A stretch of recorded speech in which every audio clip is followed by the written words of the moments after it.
مکیانی مکافانی ازل تیرا ابد تیرا، مکیانی مکافانی ازل تیرا ابد تیرا، خدا کا آخری پیغام ہے تو جاویداں ہے۔ معزز سامعین اور حضرات اساتذہ کرام،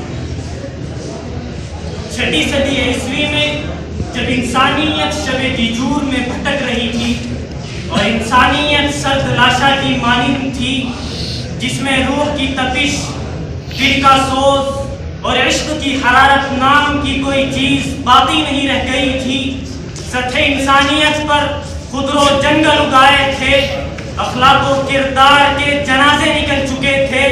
ایسے پورا شوق وقت میں عرب کے ریگزاروں میں ہرا کی پہاڑی پر عالم بالا سے فخر رسول صلی اللہ علیہ وسلم پر وحی الہی کا وہ نور اترا اور نوع انسانی کو اقرا کا وہ ربانی چراغ عطا ہوا جس نے بیابان عالم سے جہالت کو کافور کر کے ایک نئی دنیا اور ایک نئے معاشرے کی داغ پیٹ ڈالی،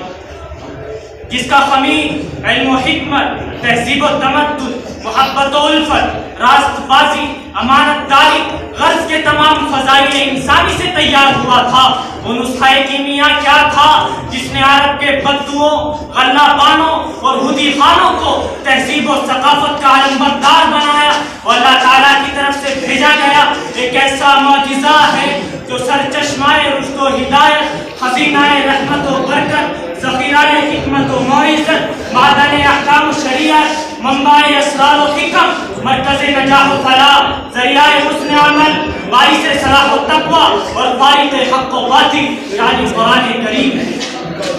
اور قرآن کریم عظیم سمندر و معانی اعجاز،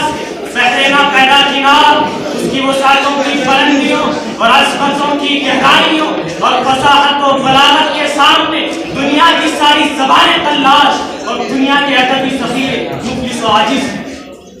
اور قرآن کریم محض اپنے الفاظ و تراکیب اور فصاحت و بلاغت کے اعتبار سے معجزہ